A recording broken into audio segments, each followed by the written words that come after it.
wabarakatuh. Perkenalkan, saya Fitriana Rahmawati, dosen pada program studi S1 Pendidikan Administrasi Perkantoran Fakultas Ekonomika dan Bisnis Universitas Negeri Surabaya. Pada kesempatan ini, saya akan menampilkan proses perkuliahan pada mata kuliah Administrasi Keuangan dan Perbankan. Video ini digunakan sebagai salah satu syarat penyusunan dokumen pernyataan diri dosen dalam unjuk kerja Tridharma Perguruan Tinggi atau PDD UKT-PT Sertifikasi Dosen Gelombang 1 tahun 2025. Mata kuliah Administrasi Keuangan dan Perbankan ditujukan untuk mahasiswa program studi S1 Pendidikan Administrasi Perkantoran semester 5 dengan bobot 2 SKS. Pelaksanaan perkuliahan ini dilakukan dalam 16 kali tatap muka termasuk di dalamnya yaitu UTS dan UAS. Mata kuliah ini mencakup dasar-dasar administrasi keuangan yang meliputi definisi, menganalisis sifat administrasi keuangan, mengatur kas kecil, mengatur rekonsiliasi bank, menganalisis penganggaran laporan keuangan perusahaan jasa, menganalisis ruang lingkup lembaga keuangan bank, menganalisis laporan keuangan bank, mengkategorikan sumber dana bank, menganalisis kegiatan alokasi dana bank, menganalisis layanan bank lainnya, serta perbankan syariah. Perkuliahan dilakukan dengan pembelajaran case-based learning agar mahasiswa lebih aktif dalam proses perkuliahan. Luaran pembelajaran adalah mahasiswa mampu melakukan persiapan keuangan dalam skala kecil sebagai pengelola administrasi keuangan dan pengelola perbankan. CPL dan CPNK mata kuliah ini telah tertuang dalam RPS yang tervalidasi oleh koordinator program studi dan juga unit penjamin mutu prodi. CPMK mata kuliah ini diantaranya CPMK 1 mampu menginternalisasikan nilai, norma, dan etika akademik dalam mengimplementasikan pengelolaan administrasi keuangan dan perbankan dalam skala kecil sebagai administrator keuangan dan perbankan. CPMK 2 mampu menunjukkan sikap bertanggung jawab atas pekerjaan mengelola kas kecil, membuat anggaran laporan keuangan, dan mengalokasikan dana bank secara mandiri. CPMK 3 mampu mengaplikasikan dan menganalisis rekonsiliasi bank dan laporan keuangan dalam pengelolaan administrasi keuangan dan perbankan. CPMK 4 mampu menentukan keputusan secara tepat dalam menyelesaikan permasalahan pengelolaan administrasi perkantoran dan pengelolaan perbankan dalam skala kecil sebagai administrator keuangan. Berikut video perkuliahan mata kuliah Administrasi Keuangan dan Perbankan pada pertemuan kedua dengan materi yaitu memahami kas kecil. Mari kita simak. Hai. Halo. Selamat pagi rekan-rekan. Selamat pagi, Bu. Assalamualaikum warahmatullahi wabarakatuh. Waalaikumsalam warahmatullahi wabarakatuh. Bagaimana kabarnya? Sehat semua? Sehat. Alhamdulillah. Baik rekan-rekan, untuk memulai perkuliahan pada pagi hari ini, alangkah baiknya bila kita mulai dengan berdoa terlebih dahulu. Silakan salah satu untuk memimpin doa. Baik teman-teman, sebelum kita memulai pembelajaran pada pagi hari ini, marilah kita berdoa menurut agama dan kepercayaan masing-masing. Berdoa mulai. Berdoa selesai. Baik, terima kasih Mas Raffi. Alhamdulillah. Rekan-rekan, Ibu presensi terlebih dahulu. Ada yang tidak hadir hari ini? Siapa yang tidak hadir? Wahyu tidak hadir. Kenapa? Sakit. Oke. Minggu lalu juga tidak hadir ya Wahyu ya? Oke. Kita doakan semoga Wahyu segera diberikan kesembuhan, kesehatan sehingga bisa berkuliah kembali ya. Amin. Oke. Semua hadir kecuali Wahyu. Ya. Baik, rekan-rekan, ada yang masih ingat tidak? Minggu lalu kita bahas apa? Administrasi keuangan. Betul, minggu lalu kita bahas administrasi keuangan. Pada pertemuan pertama kita mendefinisikan administrasi keuangan. Silakan, siapa yang ingin mendefinisikan apa itu administrasi keuangan? Oke, silakan Mbak Salwa. Jadi menurut saya administrasi keuangan itu proses pengelolaan keuangan suatu organisasi atau perusahaan yang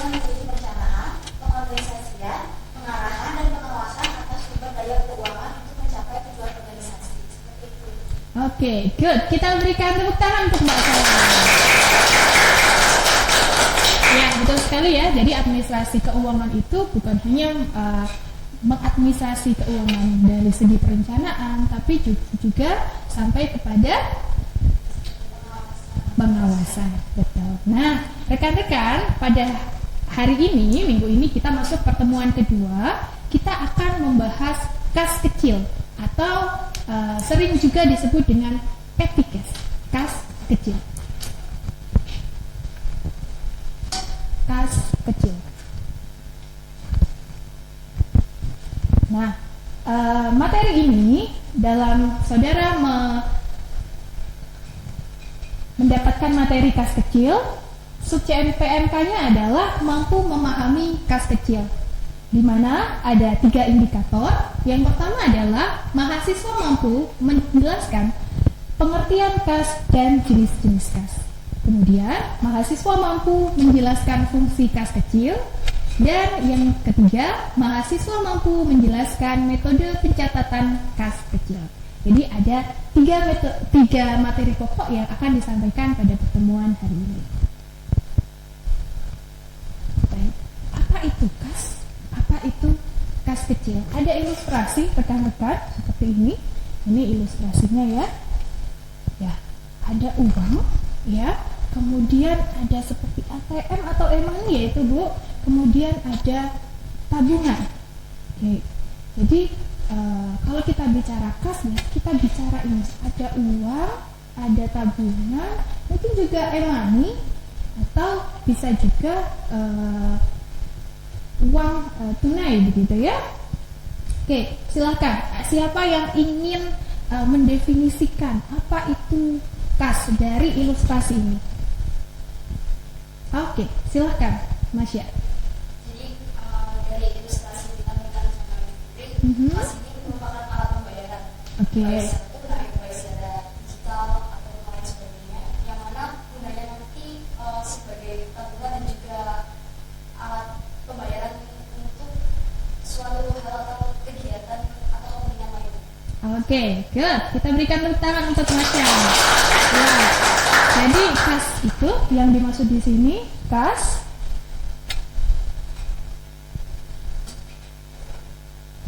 Nah, apa itu kas? Kas merupakan alat pembayaran tunai. Betul, tadi disebutkan Masya ya, alat pembayaran tunai. Ya, bentuknya nanti bisa e-money, bisa kas atau uang tunai begitu ya, dalam bentuk lembaran, dalam bentuk koin dan sebagainya, yang setiap saat dapat digunakan untuk membiayai berbagai pembiayaan atau berbagai macam pembiayaan kegiatan suatu instansi atau perusahaan. Itu yang didefinisikan sebagai kas. Sedangkan menurut Ikatan Akuntan Indonesia, kas adalah sebuah investasi yang dapat bersifat liquid, memiliki jangka waktu pendek, dan dapat dengan mudah dijadikan kas dalam jumlah tertentu tanpa menghadapi resiko atau perubahan nilai yang signifikan. Ya. Kemudian, nah ini ada kas, ternyata ada kas besar. Kita kan bahas petty cash ya, kas besar. Kemudian ternyata kalau ada kas kecil itu ada kas besar. Bedanya apa sih? Coba rekan-rekan. Kalau petty cash sama kas besar. Nah ini ya, kas besar atau cash at bank adalah sejumlah uang yang disiapkan perusahaan untuk membiayai berbagai keperluan, ya, keperluan ataupun pengeluaran bisnis dengan nominal yang cukup besar, ya, nominalnya itu besar. Sedangkan kas kecil, ya, atau petty cash adalah sejumlah uang tunai yang rutin disiapkan. Jadi kas kecil itu rutin disiapkan, memang rutin dialokasikan oleh perusahaan untuk pengeluaran dalam jumlah kecil. Oke, ini pengertian dari kas besar dan kas kecil. Kemudian muncul pertanyaan, Ibu, bagaimana kita mengetahui kas itu dikeluarkan dalam jumlah besar, masuknya kas besar dan juga kas kecil. Nah, tentu saja rekan-rekan dalam setiap perusahaan itu memiliki grade atau nominal yang berbeda-beda, disesuaikan dengan kebutuhan dari masing-masing instansi, perusahaan ataupun industri, baik industri kecil, menengah, ataupun mikro. Selanjutnya, ini adalah contoh pengeluaran kas kecil. Coba rekan-rekan, kalau rekan-rekan di rumah mungkin ada yang punya toko kelontong, punya usaha dagang, warung soto, ataupun nasi bebek dan lain-lain, kan di Surabaya ya. Ada yang punya usaha seperti itu di rumah? Ada. Oke, biasanya pengeluaran sehari-hari untuk apa? Yang jumlahnya itu kecil. Perlengkapan kebutuhan. Oke, misalnya beli tas plastik begitu ya, beli tisu dan lain-lain. Atau mungkin untuk memberikan kembalian gitu ya kepada pelanggan. Nah, itu jumlahnya kecil. Nah, ini ada beberapa contoh rekan-rekan. Ya, betul. Misalnya pembelian perlengkapan kantor, ATK gitu ya, alat tulis kantor, tinta printer, materai dan lain-lain yang jumlahnya itu kecil. Kemudian ada juga biaya transportasi, misalnya untuk bensin, untuk tol ya. Kita ilustrasikan misalnya Mas Raffi ini ya. Mas Raffi ini merupakan direktur dari sebuah perusahaan garment di Surabaya ya. Nah, Mas Raffi ini pada hari ini akan melakukan perjalanan dari Surabaya ke Sidoarjo ke Bandara Juanda begitu. Nah, Mas Raffi ini sopirnya begitu ya, berarti memerlukan pengeluaran kas kecil untuk apa misalnya? Oke, biaya transportasi bensin, kemudian biar nggak macet naik apa? Naik tol. Oke, ya jadi biaya transportasi, contohnya seperti itu. Kemudian bisa juga konsumsi rapat, ya konsumsi rapat sehari-hari, misalnya Mas Raffi, oh ternyata dalam perjalanannya sebelum ke bandara Mas Raffi ini mau meeting dengan manajer-manajernya karena mau keluar kota harus diselesaikan urusannya di Surabaya, meeting dulu. Oh, kita meeting dulu di rest area gitu ya sebelum ke bandara untuk konsumsi rapat. Atau misalnya nggak makan berat, mau coffee break karena meeting ringan gitu. Kemudian biaya pengiriman, misalnya untuk paket ekspedisi atau pengiriman surat-surat dokumen penting. Nah, ini perlu dilakukan pengeluaran kas kecil. Perbaikan kecil, ya misalnya dalam perjalanannya Mas Raffi tadi di tol ternyata ban mobilnya itu ya kempes, bocor gitu ya. Kemudian ada biaya perbaikan kecil untuk kendaraan Mas Raffi. Dan juga Mas Raffi ini berarti butuh kendaraan lain, jadi mungkin untuk transportasi misalnya biaya taksi online dan sebagainya.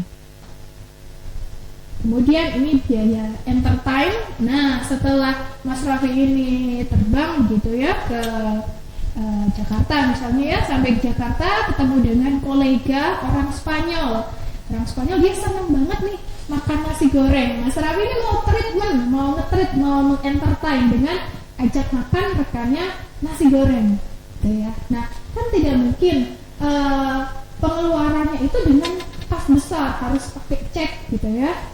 Saya mau pesen nasi goreng tapi bayarnya pakai cek gitu ya. Nah, ada yang mau terima gitu. Apalagi nasi gorengnya yang 20.000 misalnya.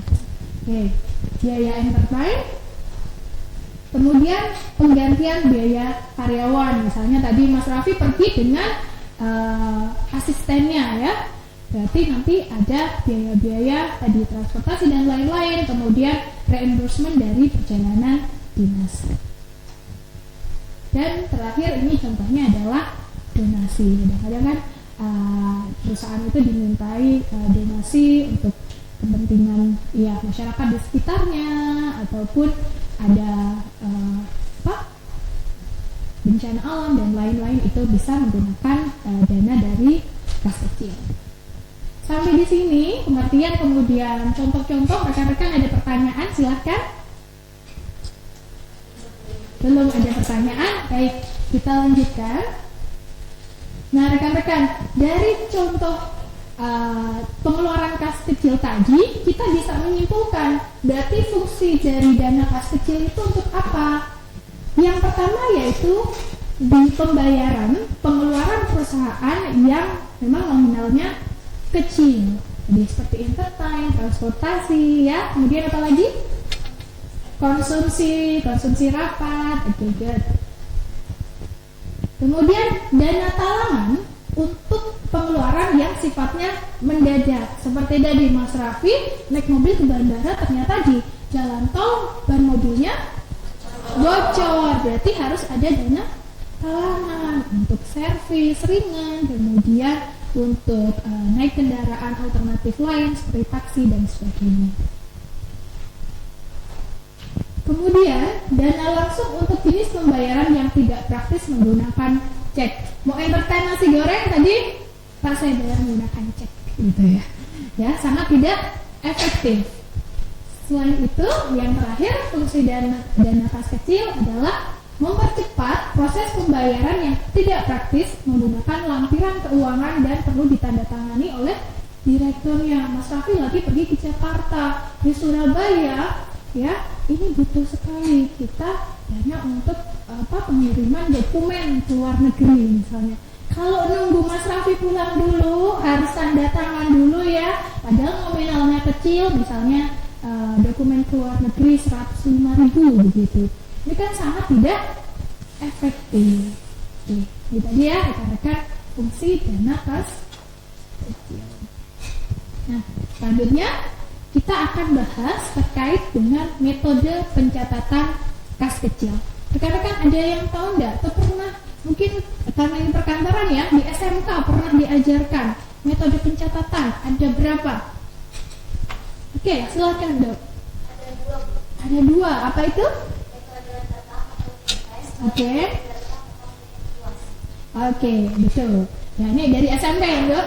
Ya, jadi pernah mendapatkan materi ini. Kita remind lagi, mungkin beberapa juga belum mendapatkan materi ini. Jadi metode pencatatan kas kecil itu ada dua rekan-rekan, metode tetap atau impres dan juga metode fluktuasi atau metode tidak tetap. Perbedaannya apa? Nah, metode tetap juga bisa disebut dengan metode impres found system. Adalah metode yang digunakan untuk mencatat pengeluaran yang jumlahnya ini selalu sama seperti dana kas masuk dan dana kas keluar. Jadi masuk itu misalnya 5 juta, nanti keluar gitu ya 105, misalnya 1,5 juta, berarti akan ditambahkan lagi 1,5 juta sehingga nominal uang yang ada dalam kas jumlahnya tetap. Sedangkan untuk metode tidak tetap fluktuatif, ini jumlah uang yang ada di dalam kas ini bisa berubah-ubah ya, karena perusahaan itu kan banyak macamnya, ada perusahaan jasa, perusahaan barang gitu ya. Nah, ini kan memerlukan kebutuhan kas yang berbeda-beda, jadi bisa disesuaikan. Untuk metode fluktuatif ini disesuaikan dengan kebutuhan masing-masing perusahaan. Sampai di sini rekan-rekan, ada pertanyaan? Belum ada? Baik, kalau belum ada rekan-rekan, ini Ibu punya tugas diskusi. Silahkan rekan-rekan dengan teman sebelah kanan atau kirinya untuk mendiskusikan. Tadi kita sudah belajar pengertian, fungsi, contoh, kemudian juga metodenya, ada dua, fluktuatif dan tetap. Silahkan didiskusikan dengan rekannya. Contoh penerapan metode pencatatan kas kecil dengan sistem atau metode tetap dan juga metode tidak tetap ya. Coba diberikan satu contoh penerapannya. Itu tadi Ibu sudah contohkan yang butuh kas ini misalnya kas kecil ya, pengeluaran apa saja. Oke, silahkan saling berdiskusi. Ada kesulitan? Bisa? Oke, bisa ya. coba diidentifikasi kira-kira perusahaan apa gitu ya yang menggunakan metode fluktuatif atau metode tetap.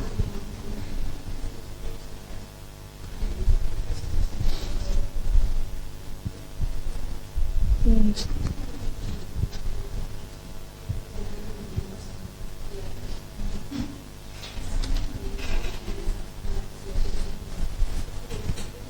Ada kesulitan? Silakan kalau ada kesulitan angkat tangan ya. Kita diskusikan bersama.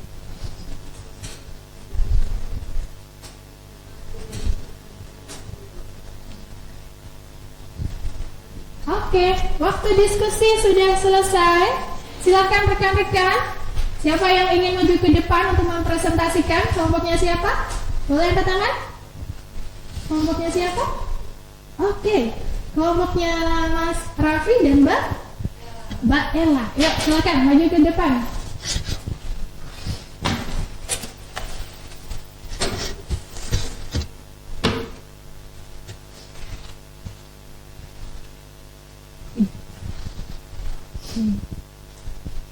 Ya, sebelumnya perkenalkan terlebih dahulu, saya Brenda Donovelia dengan NIM 015 dan rekan saya Raffi Adia dengan NIM 149. Kami akan mempresentasikan diskusi kecil kami mengenai penerapan metode pencatatan kas kecil dalam sistem tetap dan juga tidak tetap. Untuk yang kas kecil tetap ini dari misalkan dari skenario perusahaan PT Maju Bersama, yang mana PT Maju ini menetapkan dana kas kecil untuk pengeluaran operasional sehari-hari.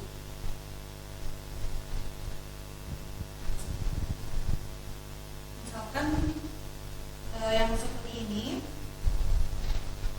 Dalam metode tetap, ini konsep jumlah dana kas kecil selalu tetap pada nominal awal. Jadi pengeluaran tidak langsung dicatat ke akun beban atau biaya saat terjadi, melainkan hanya dikumpulkan bukti-buktinya.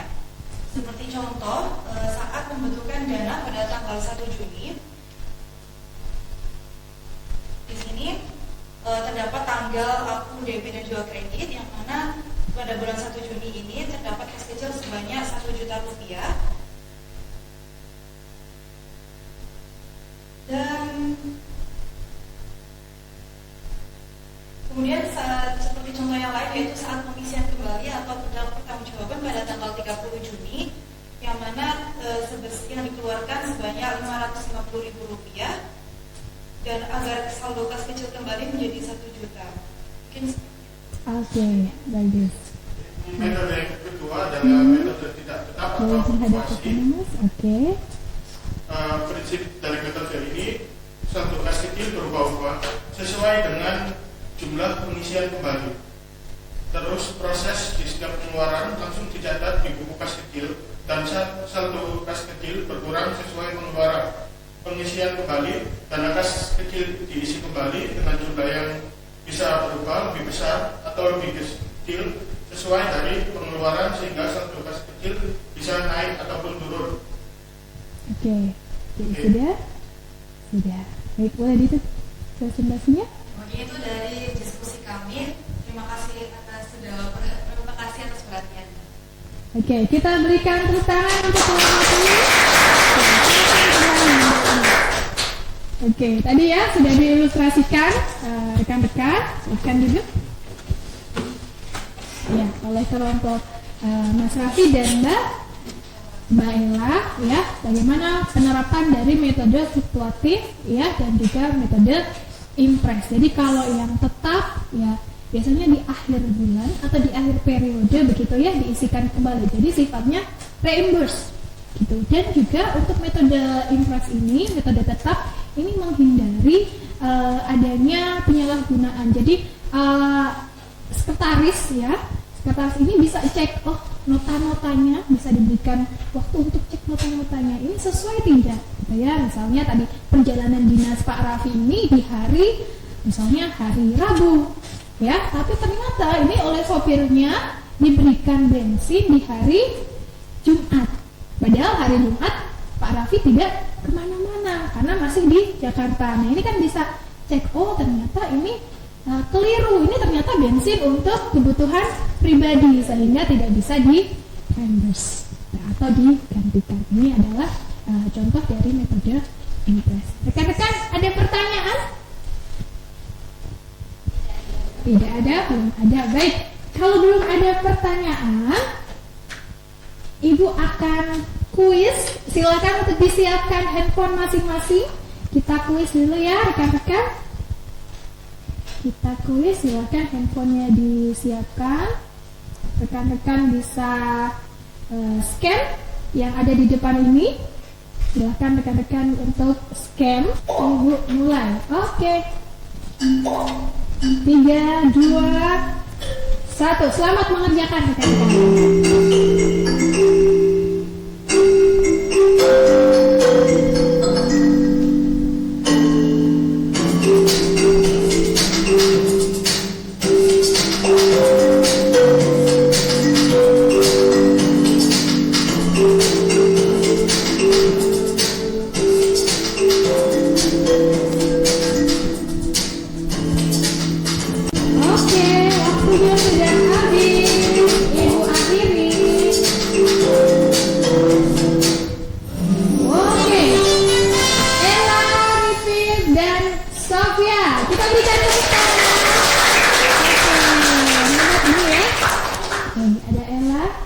Dan juga Sofia. Oke, baik rekan-rekan, itu sebagai refleksi dan juga assessment ya untuk pengambilan nilai individu kita menggunakan quizzes. Coba ada yang ingin menyimpulkan? Hari ini kita sudah berdiskusi, sudah tanya jawab, dan juga sudah paparan materi, kita juga sudah kuis. Ada yang ingin menyimpulkan? Silakan. Oke, silakan Mas Adib. Jadi kesimpulannya pada materi hari ini adalah kas kecil atau kas adalah sejumlah uang tunai yang perlu disiapkan perjalanan untuk pengeluaran. Dan metode pencatatan kas kecil ada dua, yaitu metode tetap dan metode tetap. Good, kita berikan tepuk tangan untuk jadi hari ini kita belajar apa itu kas kecil, fungsinya, contohnya, kemudian metode pencatatannya ya. Ada berapa? 2. Metode apa? Tetap dan tidak tetap. Nah, minggu depan kita akan bahas lebih lanjut terkait dengan praktiknya, bagaimana mencatat dengan metode fluktuatif dan juga metode impress. Silakan rekan-rekan untuk materi ini dan juga persiapan untuk materi minggu depan sudah Ibu submit ya, Ibu upload di Sindik Sinau Digital Unesa. Rekan-rekan bisa akses di situ dan juga rekan-rekan bisa membaca-baca lagi materi di buku Ibu, semua sudah punya ya. Administrasi keuangan dan perbankan. Silakan rekan-rekan akses Sindik dan juga membaca materi untuk persiapan perkuliahan minggu depan. Oke, terima kasih rekan-rekan untuk perkuliahan pagi hari ini. Semoga bermanfaat ya. Ibu akhiri. Wassalamualaikum warahmatullahi wabarakatuh. Berikut tadi adalah video proses perkuliahan pada mata kuliah Administrasi Keuangan dan Perbankan. Semoga bisa menjadi pertimbangan yang baik dalam penilaian sertifikasi dosen gelombang 1 tahun 2025. Akhir kata saya ucapkan terima kasih. Wassalamualaikum warahmatullahi wabarakatuh.